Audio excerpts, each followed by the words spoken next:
하나님의 뜻으로 말미암아 그리스도 예수의 사도된 바울은 에베소에 있는 성도들과 그리스도 예수 안에 있는 신실한 자들에게 편지하노니 하나님 우리 아버지와 주 예수 그리스도로부터 은혜와 평강이 너희에게 있을지어다. 아멘.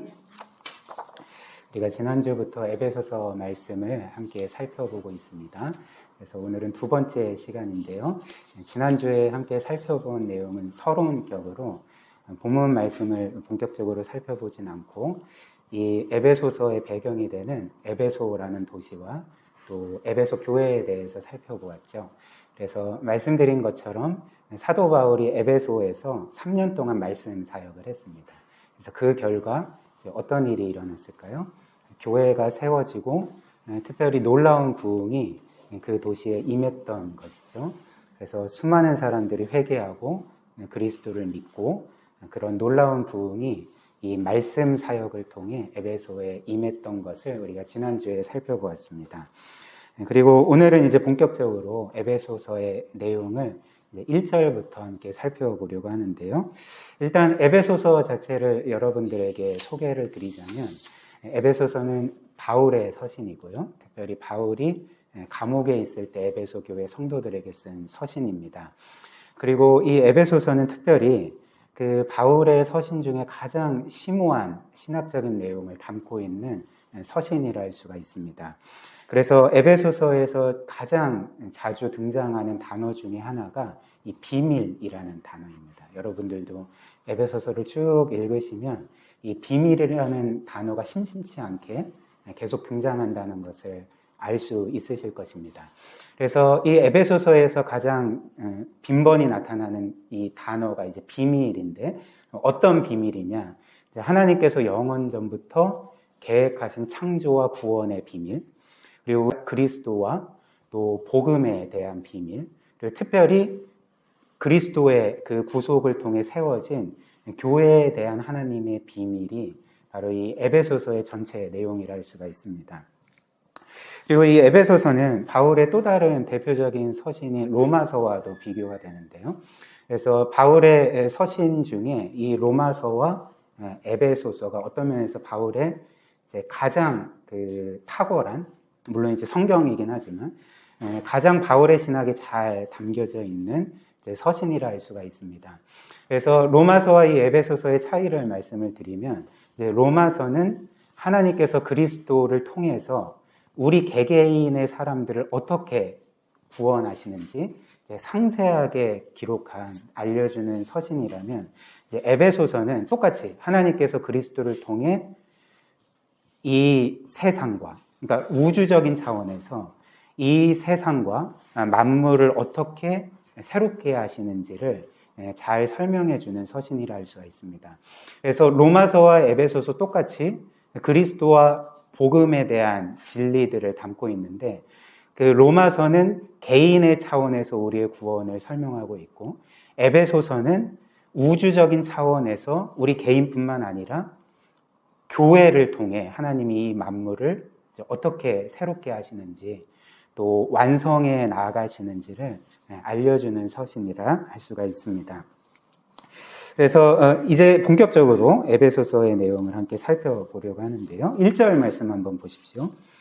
하나님의 뜻으로 말미암아 그리스도 예수의 사도된 바울은 에베소에 있는 성도들과 그리스도 예수 안에 있는 신실한 자들에게 편지하노니. 그래서 사도 바울은 그가 쓴 다른 서신서들과 똑같이 이제 처음에 이 편지를 쓸 때 무엇부터 시작합니까? 이제 인사로 시작을 하는 거죠. 인사말로 이 서신을 시작을 하는데요. 그래서 이 서신의 수신자인 에베소에 사는 이제 교인들에게 인사말을 전하고 있습니다. 그런데 사실 이런 인사는 당연한 것 아닙니까? 왜냐하면 뭐 2000년 전에도 그렇고 지금도 그렇고 우리가 편지를 쓸 때, 물론 지금은 편지 잘 안 쓰지만 편지를 쓸 때에 그 가장 먼저 우리가 하는 일은 내가 누구인지 그리고 그 수신자에게 안부를 묻고 인사를 전함으로써 편지를 시작하지 않습니까? 그래서 예를 들면 제가 여러분들에게 편지를 쓰면 뭐 안녕하세요 김용훈입니다. 그동안 평안하셨습니까? 하나님의 평강을 빕니다. 이런 식으로 시작하지 않습니까? 그런데 이런 인사말을 그냥 없게 하고 그냥 제외시켜버리고 그냥 무작정 본론으로 들어가는 법은 없지 않습니까? 뭐 인사말도 하나도 없이 자기가 누구인지 그리고 어떤 인사도 없이 너 왜 그때 나한테 그랬어? 뭐 이런 식으로 이제 편지를 쓰는 법은 없다는 거죠. 그렇다면 우리는 이 에베소서 1장 1절과 2절은 그냥 바울의 인사말이니까 그냥 읽고 지나치면 되겠구나. 별로 중요한 내용이 아니겠구나. 이렇게 생각을 하겠지만 그렇지 않습니다. 이 인사말에도 이제 하나님의 진리가 담겨져 있는 거죠. 왜냐하면 이 에베소서는 바울이 에베소 교인들에게 쓴 서신이지만 편지이지만 동시에 이 에베소서는 어떤 것입니까? 하나님의 말씀인 것이죠. 그러니까 하나님께서 성령께서 바울에게 역사하셔서 기록하게 하신 하나님의 말씀이고 그리고 이제 디모데 후서의 말씀과 같이 모든 성경은 성령 하나님의 영감으로 기록된 말씀이기 때문에 성경에 기록된 모든 문장, 모든 구절, 그리고 단어 하나하나까지 성령께서 어떤 한 가지 뜻을 가지고 기록하게 하셨다는 것입니다. 그렇기 때문에 이 단순한 인사말에도 우리를 향한 하나님의 진리가 담겨져 있고 하나님께서 우리에게 어떤 것을 가르치시고자 이제 이런 형태로 인사말을 기록했다. 우리가 이렇게 생각을 할 수가 있는 거죠. 그래서 그렇다면 이 인사말에 담긴 이제 하나님의 가르침, 진리는 무엇일까? 이 인사말은 우리에게 그리스도인은 누구인가라는 문제에 대해서 답을 주고 있는 것이죠. 즉 그리스도인의 정체성은 과연 무엇인가라는 것에 대해서 이 말씀이 우리에게 성경의 진리를 알려주고 있다는 것입니다. 그래서 저는 오늘 이 말씀을 통해서 이 그리스도의 정체성이라는 문제를 이제 세 가지로 함께 살펴보려고 하는데요. 그래서 첫 번째는 그리스도인은 하나님께 구별된 사람이라는 것. 두 번째는 그리스도인은 하나님과 그리스도를 믿는 사람들이라는 것. 세 번째는 그리스도인은 그리스도와 연합된 그리스도와 하나 된 존재라는 것.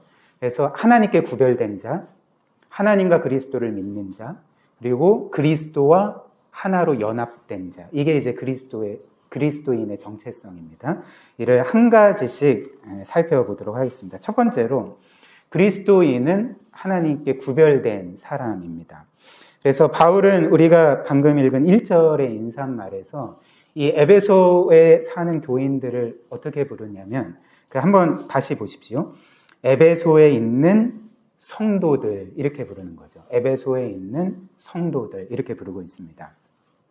그렇다면 우리에게 이 성도라는 호칭은 보통 어떤 것을 의미합니까? 여러분들은 보통 어떤 성도님이라고 부를 때, 호칭을 부를 때 이 성도라는 단어가 어떤 의미라고 생각을 하십니까? 아마도 이렇게 생각하시지 않겠습니까? 이 성도라는 호칭은 그냥 교회에서 신앙생활 별로 오래 하지 않은 사람들, 뭐 초신자나 새신자나 혹은 아직까지 집사 직분을 받지 못한 사람들. 그래서 교회를 좀 계급으로 나누면 이제 가장 위에는 뭐 장로가 있고, 그다음 뭐 권사, 뭐 안수 집사, 서리 집사, 그리고 맨 아래에 있는 뭘 모르는 교인들을 가리켜 성도들이라고 하지 않나. 보통 이렇게 생각을 하잖아요. 그래서 어떤 면에서는 빨리 신앙이 성장해서 집사 직분을 받아야 되는 사람들. 그러니까 이런 사람들을 우리는 보통 이제 성도님이라고 부릅니다. 그러나 성경에서 이 성도라는 말은 결코 그런 말이 아니거든요. 성경에서 이 성도라는 말의 원래 의미는 뭐 한문도 그렇지만 거룩한 사람이라는 뜻입니다. 거룩한 사람 혹은 거룩한 자. 그래서 성경이 우리에게 알려주는 사실이 무엇일까요? 그러니까 모든 그리스도인은 예외 없이 거룩한 사람이다. 이렇게 우리에게 알려주고 있는 거죠. 그렇다면 성경의 이 성도라는 것이 이제 문자적으로 원래 의미가 거룩한 사람이니까 한번 이 성도라는 단어를 거룩한 사람님, 성도님을 거룩한 사람님, 혹은 거룩님, 이렇게 한번 불러보십시오. 예를 들면, 정예은 거룩한 사람님, 이렇게 부르거나, 아니면 김미선 거룩한 사람님, 이렇게 부르거나, 어떤 느낌이 드십니까? 혹은 이제 권사 집사라 할지라도 우리가 기본적으로 다 성도잖아요. 그러니까 김용은 거룩한 사람님, 이렇게 남이 나에게 부른다고 하면 어떤 느낌이 드십니까? 뭔가 부담감이 드는 거죠. 이거 성경에 따르면 모든 성도가 다 거룩한 사람이라는데, 나는 구원받았지만 거룩한 삶을 살고 있지 않은데, 그럼 나는 그리스도인이 아닌가? 그러니까 이렇게 생각할 수 있지 않겠습니까? 그러나 우리가 기억해야 될 사실이 하나 있습니다. 그것이 무엇이냐면, 성경이 우리를 성도, 즉 거룩한 사람이라고 부를 때 그 이유가 우리가 거룩한 성품을 갖고 있다거나 아니면 지금 거룩한 삶을 살고 있기 때문에 내가 성도가 아니라는 거죠. 그렇다면 성경이 왜 우리를 거룩한 사람이라고 부를까요? 그러니까 우리가 거룩한 삶을 살기보다는, 혹은 거룩한 성품을 갖고 있다기보다는 하나님이 우리에게 하신 어떤 일 때문에 성경은 우리를 거룩한 사람이라고 부른다는 것입니다. 그렇다면 하나님이 우리를 위해 행하신 일이 무엇일까요? 그러니까 우리와 같은 죄인을 그리스도의 그 완전한 대속으로 인하여서 깨끗하게 씻으시고, 그리고 더 나아가서 우리를 하나님의 자녀로 삼으셨을 뿐만 아니라 이제 이 성도라는 의미에서 우리가 발견할 수 있는 바는 그렇게 깨끗하게 씻으시고 구원한 자를 하나님께 속하도록 따로 떼어 놓으시는 것, 하나님께만 구별되게 하시는 것을 하나님이 우리에게 행하셨다는 것입니다. 그래서 이 일 때문에 우리는 내가 생각하기에 거룩하지 않지만 하나님이 보시기에, 그리고 하나님이 선포하시기에 너희는 거룩한 자다, 이렇게 말씀을 하는 거죠. 그래서 이것이 바로 성경이 말하는 거룩의 기본적인 의미가 되는 것입니다. 그래서 거룩을 이제 성경의 원어로 하면 원래 그 어근이 자르다라는 그 말에서 파생된 말이거든요. 그러니까 자르다. 그러니까 어떤 것을 어떤 것으로부터 잘라내다, 이런 의미예요.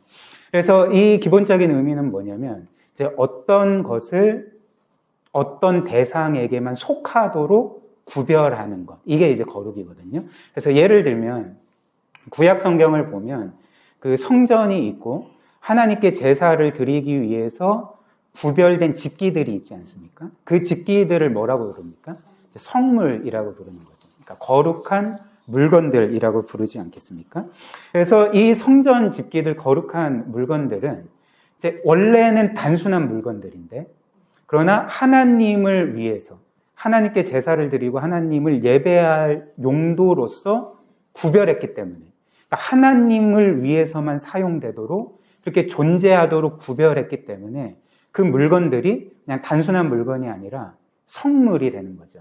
그러니까 마찬가지로 우리 사람들도 이제 거룩한 자들, 그러니까 성도가, 우리 구원받은 자들이 거룩한 자들로 불리는 이유는 우리는 여전히 불완전하지만, 물론 구원받고 하나님의 자녀가 되었지만 여전히 우리 안에는 죄성이 있고 여전히 죄를 짓고 있는 상태에 있지만, 그럼에도 불구하고 하나님이 우리를 그리스도의 보혈로 깨끗하게 씻으셔서 이제는 우리에게 속한 자가 아니라, 이제는 세상에 속한 자가 아니라 하나님께만 속하도록 우리를 구별하셨기 때문에 하나님은 우리를 너희는 거룩한 사람들이다, 이렇게 부른다는 것입니다. 그래서 이를 잘 보여주는 게 이제 골로새서 1장 12절부터 14절인데요. 제가 나눠드린 그 프린트 보면 성경이 기록되어 있습니다. 한번 보십시오. 우리로 하여금 빛 가운데서 성도의 기업의 부분을, 즉 거룩한 사람의 기업의 부분을 얻기에 합당하게 하신 아버지께 감사하게 하시기를 원하노라. 그가 우리를 흑암의 권세에서 건져내사 그의 사랑의 아들의 나라로 옮기셨으니 그 아들 안에서 우리가 속량 곧 죄사함을 얻었도다, 이렇게 말합니다. 일단 12절 말씀이 우리에게 알려주는 바는 이제 하나님께서 우리에게 행하신 일이 있는데, 그것은 우리를 성도의 기업의 몫을 얻기에 합당하게 하셨다. 즉 거룩한 사람의 유업을 얻기에 자격을 갖추게 하셨다. 이 말이잖아요. 근데 이 말을 바꿔 말하면 무슨 말이 되겠습니까?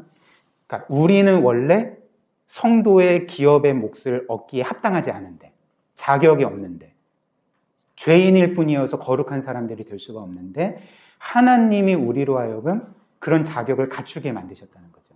그렇다면 어떻게 그런 자격을 갖추게 만드셨습니까? 그러니까 그게 이제 13절과 14절 내용이죠. 그러니까 어떻게 하셨을까요? 그러니까 하나님이 먼저 14절처럼 그 속량, 예수 그리스도의 십자가 죽음으로 우리를 대속하셨고, 그리고 13절처럼 우리가 원래 흑암의 권세 아래 있었는데 그 흑암의 권세 아래에 있어서 이 세상을 위해서 살아가는 상태에 있었는데 하나님께서 그것으로부터 우리를 끄집어내셔서 어떻게 하셨습니까? 그의 사랑의 아들의 나라로 옮기셨다. 그러니까 하나님께, 그리스도께 구별되도록 옮기셨다는 거죠. 이게 바로 이제 거룩의 의미이고, 이게 바로 이제 하나님이 우리를 거룩한 사람으로 구별하셨다는 의미가 되는 것입니다. 그래서 우리는 이 때문에 우리의 실제 삶에 있어서도 거룩한 삶을 살아야 된다는 거죠. 우리가 성도가 되기 위해서 거룩한 삶을 살아야 된다는 말이 아니라 이미 성도가 되었기 때문에 우리는 우리의 신분과 지위와 상태에 맞게 하나님께 구별된 거룩한 삶을 살아야 한다는 것입니다. 그래서 이를 잘 보여주는 게 이제 그 성경이 레위기 20장 26절인데요. 한번 보십시오. 너희는 나에게 거룩할지어다. 거룩한 삶을 살아라. 이는 나 여호와가 거룩하고 또 내가 너희를 나의 소유로 삼으려고 너희를 만민 중에서 어떻게 하셨답니까? 구별하였음이라 이렇게 말합니다. 그러니까 하나님은 지금 이스라엘 백성과 우리에게 너희는 거룩하게 살아야 된다. 너희는 거룩한 삶을 살아야 된다. 근데 여기에는 두 가지 이유가 있는데 첫 번째는 나 여호와 하나님이 거룩한 존재이기 때문이고 두 번째는 내가 너희를 나의 소유로 삼으려고 구별했기 때문에 너희는 실제의 삶에 있어서 나에게 구별된 거룩한 삶을 살아야 된다. 이렇게 말씀을 하는 거죠. 그렇다면 이 말씀을 간단하게 우리의 삶에 한번 적용을 해봅시다. 오늘 이 말씀의 내용처럼 그리스도인의 첫 번째 정체성이 이렇게 하나님께 구별된 거룩한 사람들이라면, 그래서 우리가 이렇게 구별되고 하나님의 소유가 되었고 이제는 나 자신을 위해 사는 것이 아니라 하나님을 위해 살도록 그렇게 구별된 사람이라면, 이것이 나의 정체성이라면 우리는 지금 이런 정체성을 따라 살고 있습니까? 나는 정말 하나님께 구별된 자로서 나의 인생의 최고의 목적과 의미와 가치를 하나님께 구별되고 하나님을 위해 살아가는 것에 두고 있습니까? 아니면 내가 이렇게 거룩한 사람, 하나님께 구별된 사람임에도 불구하고 마치 내가 하나님이 아닌 다른 것에 구별된 것처럼, 다른 것에 속한 것처럼 그렇게 살고 있지는 않습니까? 오늘 이 말씀이 우리에게 이것을 묻고 있다는 거죠. 만약 우리가 이렇게 하나님께 속하고 하나님께 구별된 사람임에도 불구하고 마치 우리의 실제 삶에서는 다른 것에 구별된 것처럼, 다른 것에 속한 것처럼 살고 있다면 우리는 무엇을 기억해야 될까요? 그러니까 하나님이 우리에게 행하신 이 일을 기억해야 한다는 거죠. 우리와 같은 죄인을 위해 그리스도 예수 그 아들을 주시고 그 아들의 대속으로 우리를 깨끗하게 씻으시고, 그래서 이제는 흑암의 권세에서 끄집어내셔서 그의 사랑의 아들의 나라로 옮기시고 이제는 그 영광스러운 하나님께 속한 자로 구별된 자로서 우리를 삼아주신 그 영광을 우리에게 주셨다면, 이 놀라운 영광을 우리에게 주셨다면 우리는 그 영광된 특권에 합당하게, 우리에게 주신 그 은혜에 합당하게 우리는 하나님께 구별되고 하나님께 속하고 그 영원한 나라에 속한 자처럼 그렇게 살아야 한다는 것입니다. 이것이 오늘 말씀이 우리에게 첫 번째로 주는 메시지가 되는 거죠. 두 번째로, 그리스도인은 하나님과 그리스도를 믿는 자들입니다. 1절 한번 다시 보십시오. 이제 후반절 보면 이렇게 말합니다. 에베소에 있는 성도들과 그리스도 예수 안에 있는 신실한 자들에게 내가 편지한다. 이렇게 말하죠. 그래서 바울은 이제 첫 번째로 에베소 교인들을 거룩한 사람들이라고 부를 뿐만 아니라 이제 두 번째로는 그들을 뭐라고 부릅니까? 이제 신실한 자들이라고 부릅니다. 신실한 자들. 그러면 우리는 이 말을 듣고 또 이런 생각을 할 수 있지 않겠습니까? 바울이 첫 번째로 그리스도인을 거룩한 사람이라고 부르고 이제 두 번째로는 신실한 자들이라고 부르는데 내가 생각할 때 나는 그리스도인이지만 신실하지 않은 걸. 이번 주에도 신실한 적이 별로 없었던 것 같은데 그렇다면 나는 그리스도인이 아닌 것인가? 도대체 이를 어떻게 이해해야 될까? 이런 생각을 할 수 있지 않겠습니까? 그러나 여기에서 이 신실한 자라는 것은 헬라어 원문을 보면 그 단어가 피스토이스라는 단어인데 이 단어의 원래 의미는 믿는 자들이라는 뜻입니다. 믿는 자들. 그래서 이 신실한 자들은 원래 믿는 자들이고, 그래서 하나님을 믿고 그리스도를 믿고 복음을 믿는 자들을 가리켜 바울은 그리스도인들이다 이렇게 말하고 있는 거죠. 그렇다면 이제 또 이 말을 듣고 우리는 이런 생각을 할 수 있지 않겠습니까?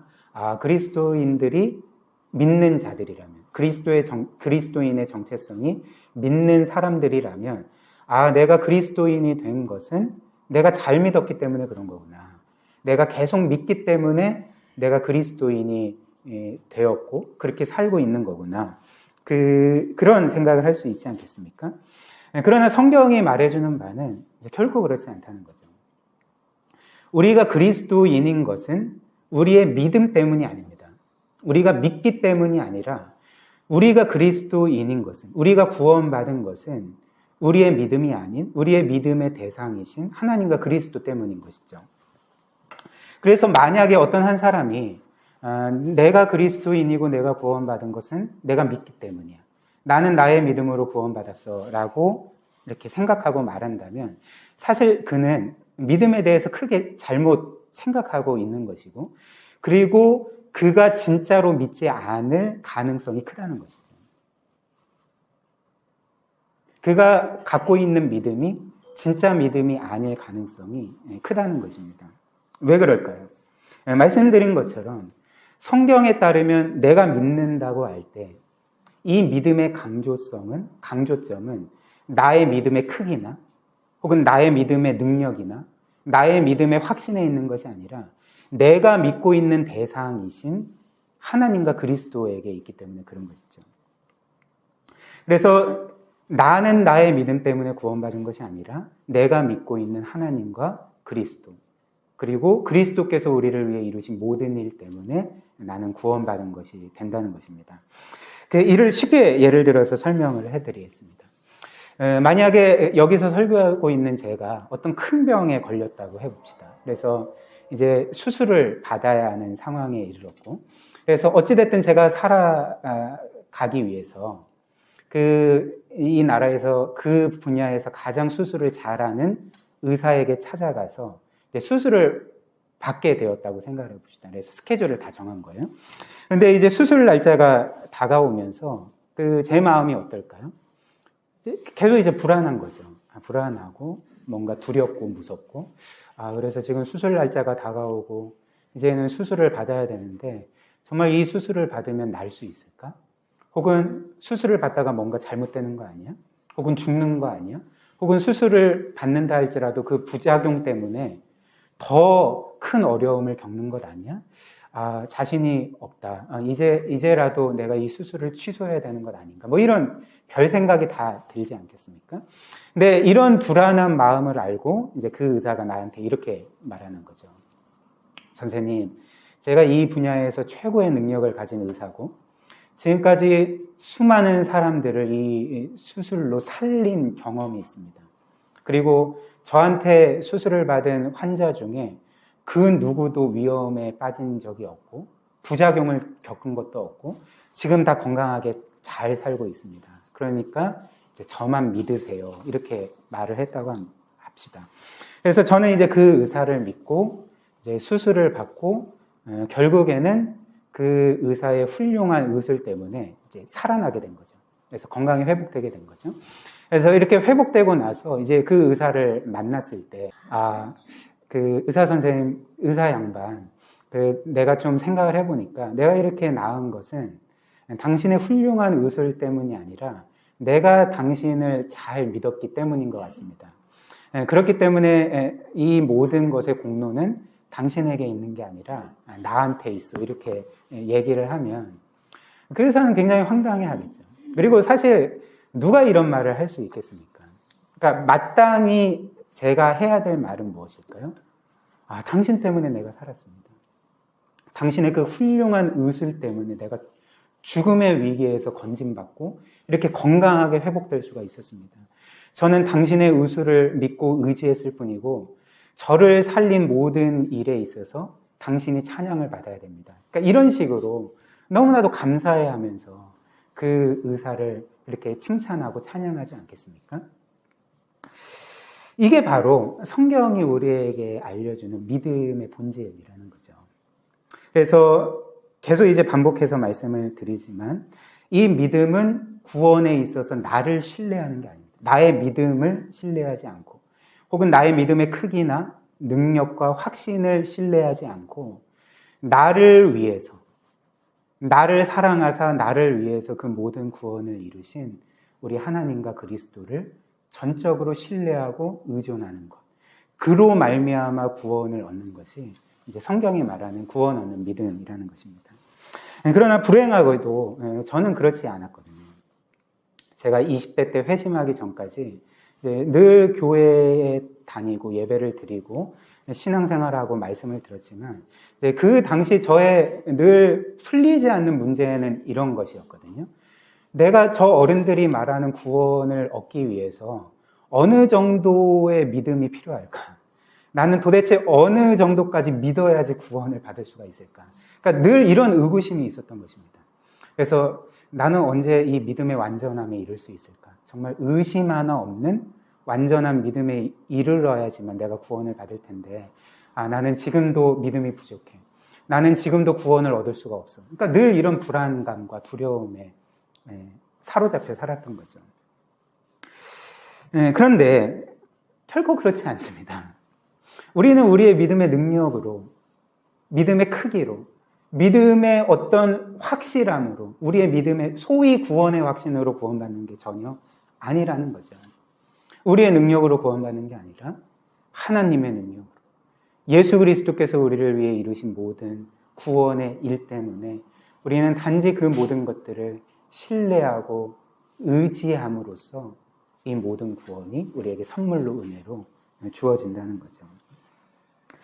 그래서 그리스도인이란 어떤 사람들일까요? 그러니까 믿는 사람들인데 이것을 바꿔 말하면 하나님을 전적으로 의지하는 자, 그리스도를 전적으로 의존하는 자가 구원에 있어서뿐만 아니라 이 땅에서 살아갈 때 우리의 모든 일에 있어서 하나님만을 절대적으로 의존하는 자가 바로 우리 그리스도인이라 할 수가 있는 것입니다. 마지막 세 번째로 그리스도인은 그리스도와 연합된 사람들입니다. 마지막으로 1절 후반절 한번 보십시오. 에베소에 있는 성도들과 그리스도 안에 있는 신실한 자들에게 편지하노니. 그래서 바울은 이제 세 번째로 이 에베소 교인들을 그리스도 안에 있는 자들이라고 부르는 거죠. 그래서 그리스도 안에 있다는 말은 무슨 뜻일까요? 우리가 지난 수요일에도 살펴본 것인데요. 성경에서 이 그리스도 안에 있다는 것은 이제 핵심만 말씀을 드리자면 우리가 그리스도와 하나 되었다는 것, 그리스도와 연합되었다는 것을 의미하는 말이라는 것입니다. 그런데 여기에서 우리가 주의해야 될 것이 있는데요. 성경이 말하는 것처럼 우리가 이렇게 그리스도와 연합되었다는 것, 그리스도와 하나 되었다는 것은 우리가 존재론적으로 그리스도와 한 존재가 되었다는 것을 의미하지는 않습니다. 즉, 우리가 그리스도와 이렇게 한 존재가 되어서 우리가 마치 삼위 하나님처럼 신적인 존재가 되었다는 것을 의미하지 않는다는 거죠. 즉, 이 성경이 말하는 우리가 그리스도와 연합되었다, 그리스도와 하나 되었다는 것은 이렇게 존재론적인 연합이 아닌 언약적인 연합을 가리키는 것입니다. 그래서 어떤 한 언약으로 인해서 그리스도와 우리가 하나로 묶였다. 마치 한 존재인 것처럼 하나로 묶인 것을 의미한다는 거죠. 그래서 하나님께서는 우리에게 주신 구원 언약에 따라서 이렇게 그리스도와 우리를 한 존재로 하나로 묶으셔서 우리의 구원을 이루셨던 거죠. 그러니까 예를 들면 이 땅에서 이런 언약적인 연합을 가장 잘 보여주는 예는 결혼 제도로 할 수가 있습니다. 결혼 제도. 그래서 제가 나눠드린 프린트에 보면 창세기 2장 말씀이 있는데요. 하나님께서 태초에 사람을 만드시고 아담과 하와, 남자와 여자를 만드시고 이제 결혼 제도를 세우십니다. 근데 이렇게 말씀을 하시는 거죠. 이러므로 남자가 부모를 떠나 그의 아내와 합하여 둘이 한 몸을 이룰지니라. 이렇게 말씀합니다. 그리고 이후에 예수님도 똑같은 말씀을 하십니다. 마가복음 10장 말씀을 보면 이렇게 말씀을 하시죠. 창조 때로부터 사람을 남자와 여자로 지으셨으니 이러므로 사람이 그 부모를 떠나 그 둘이 한 몸을 이룰지라. 이러한즉 이제 둘이 아니요 한 몸이라. 이렇게 말씀을 하십니다.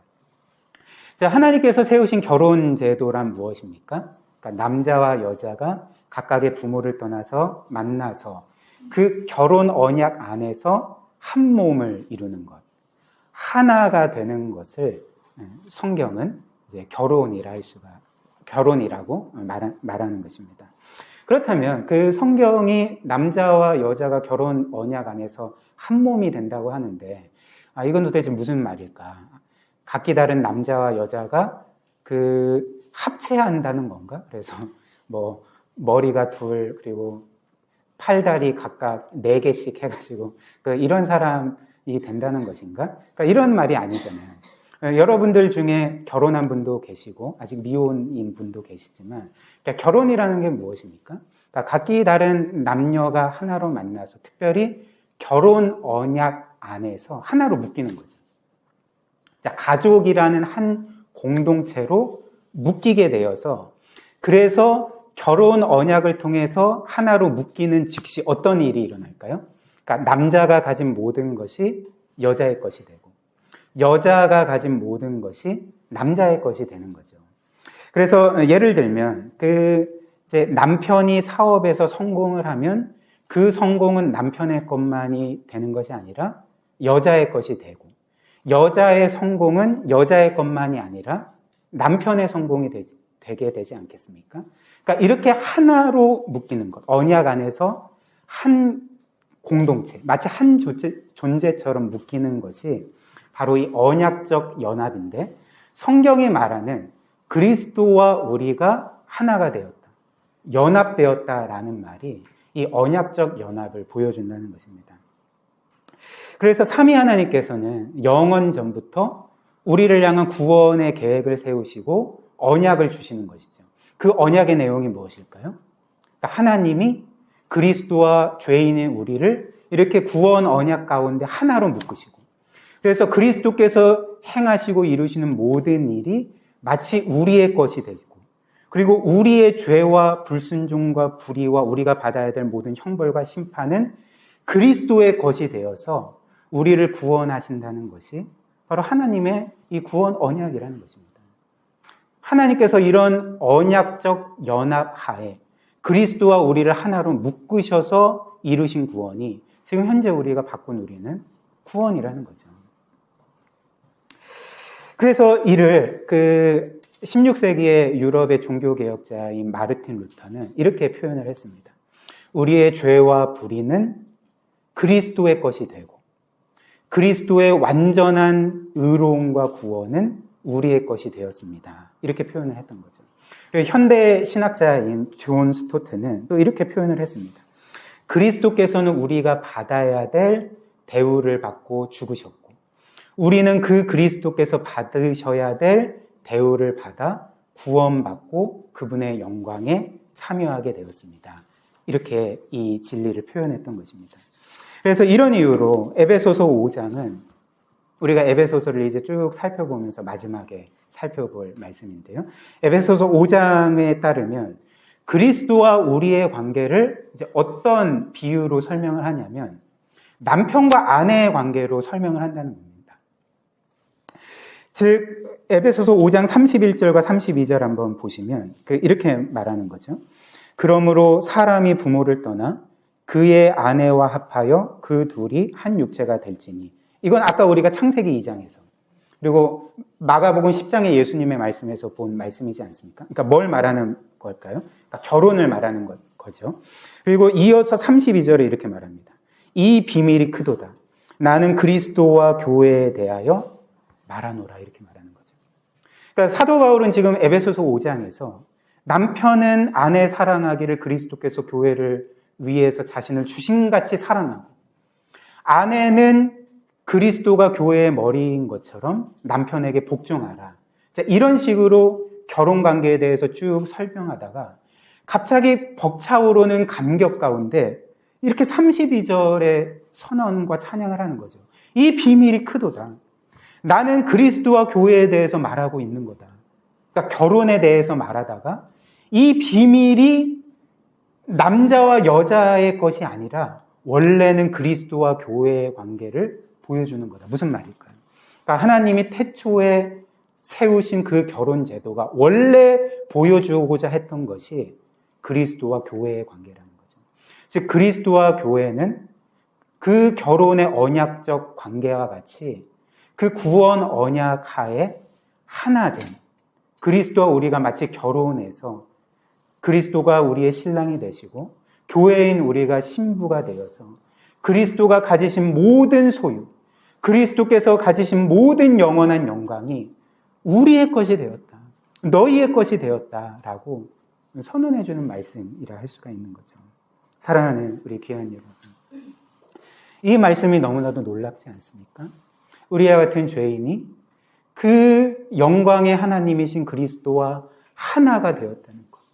그래서 그리스도께서 소유하신 모든 영광과 그 소유가 죄인인 우리의 것이 되었다는 것이 우리로서는 너무나도 놀라운 사실이지 않겠습니까? 우리가 상상도 할 수 없는 이 영광이 성경이 말하는 바는 진짜 너희의 것이다. 진짜 너희의 지위와 상태와 특권이 이런 것이다 라고 우리에게 말씀해주고 있다는 것입니다. 우리는 그 현 시대를 살아갈 때 특별히 교회와 관련해서 많은 사람들이 교회를 조롱하고 또 예수 그리스도를 믿는 성도들을 조롱하는 시대에 살고 있지 않습니까? 그래서 물론 과거 교회 역사를 보면 교회가 거룩하게 그렇게 존재할 때 성도들이 거룩하게 살 때에도 세상은 늘 이제 하나님과 교회와 성도들을 대적했기 때문에 늘 그들을 그렇게 비난하고 조롱했던 것은 사실이지만 그럼에도 불구하고 현 시대에 그런 경향들이 더 이제 커진 것은 사실인 것 같습니다. 그래서 저도 이제 듣기에 어떤 그 그리스도인은 그 이제 회사에서 점심시간에 식사하지 않습니까? 내가 식사 기도를 하면 남들이 내가 그리스도인이라는 것을 알겠지? 그러면 나를 뭔가 마음속으로 비난하고 조롱할 거야. 그러니까 이런 그 두려움에 이제는 식사 기도조차 못하는 그리고 뭔가 내가 그리스도인이라는 것을 밝히기를 꺼려하는 그런 시대에 살고 있는 것 같습니다. 그리고 그뿐만 아니라 우리 자신과 관련해서도 때로 우리가 하나님의 말씀대로 살지 못할 때 우리가 어떤 특정한 죄를 계속 반복해서 지을 때에 우리는 어떤 생각이 듭니까? 내가 그리스도인이지만 내가 생각해도 내 자신이 너무나도 부끄럽다. 이런 생각을 할 때가 있지 않습니까? 그러나 성경이 우리에게 알려주는 사실이 무엇일까? 세상이 우리에게 내리는 평가와 판단과는 전혀 상관없이 그리고 우리가 우리 자신에게 내리는 평가와 판결과는 전혀 상관없이 하나님이 우리를 보실 때 우리를 그리스도와 하나로 묶으셔서 보시고 마치 우리를 그리스도처럼 보셔서 그리스도와 같은 영광스러운 존재로 우리를 평가하시고 우리를 바라보시고 품으신다는 사실입니다. 그러니까 우리는 이미 이 세상에서 이 세상의 모든 영광을 합친다 할지라도 비교할 수 없는 영광을 얻은 사람들로 살아가고 있다는 것입니다. 우리가 이를 믿는다면, 즉 우리가 하나님께서 우리를 보실 때 늘 그리스도와 하나 된 존재로 보시고 우리를 결코 부끄러워하는 법이 없으시고 늘 우리를 그렇게 영광스러운 존재로 바라보신다는 사실을 우리가 기억한다면, 그래서 이 땅에서 우리가 얼마나 많이 소유했는지, 그리고 우리가 얼마나 많이 성취를 이루고 성공을 이루었는지, 혹은 얼마나 많이 사람들이 나를 인정해주고 칭찬해 주는지, 혹은 내가 얼마나 훌륭하고 능력 있는지, 그런 것으로 우리를 판단하고 평가하지 아니하고 우리가 그리스도와 하나로 묶여서 그분의 영광이 우리의 영광이라는 것을 기억한다면 그것으로 인해 우리는 우리 자신을 생각하고 판단하고 평가한다는 거죠. 그렇기 때문에 어떤 상황에서라도 우리는 이 모든 것을 기억하며 기뻐할 수 있고 감사할 수 있고 만족할 수 있고 도리어 그 하나님을 위해 살아갈 수가 있다는 것입니다. 또한 우리가 이 인생을 살면서 위기 가운데 처한다 할지라도 우리는 이것을 기억할 수 있죠. 나는 나 홀로 존재하는 것이 아니라 나는 그리스도와 하나 된 존재이고, 그래서 그리스도께서 나의 머리가 되시고 나의 신랑이 되시기 때문에 결코 나를 버리시지 않고 나를 방치해 두시지 않고 나를 분명히 지키실 것이고, 그 예수께서 나를 가장 선하게 영광스러운 길로 인도해 주실 거다라는 그 확신을 갖고 모든 것들을 넉넉하게 이겨낼 수가 있는 것입니다. 오늘 이 성경이 우리에게 말씀하는 말을 정말 한 문장으로 요약한다면 그리스도는 우리의 전부가 되신다는 것입니다. 우리의 모든 것이 되신다는 것입니다. 이 세상에서 우리가 바라고 원하고 이루고자 하는 그 모든 것을 정말 무한히 뛰어넘는 그 모든 것이 그리스도 안에 있고 그리스도 안에서 이미 우리의 소유가 됐다는 것, 이것을 늘 기억하며 그 그리스도를 위하여 그리스도와 함께 동행하는 삶 살아가시기를 주님의 이름으로 축복합니다.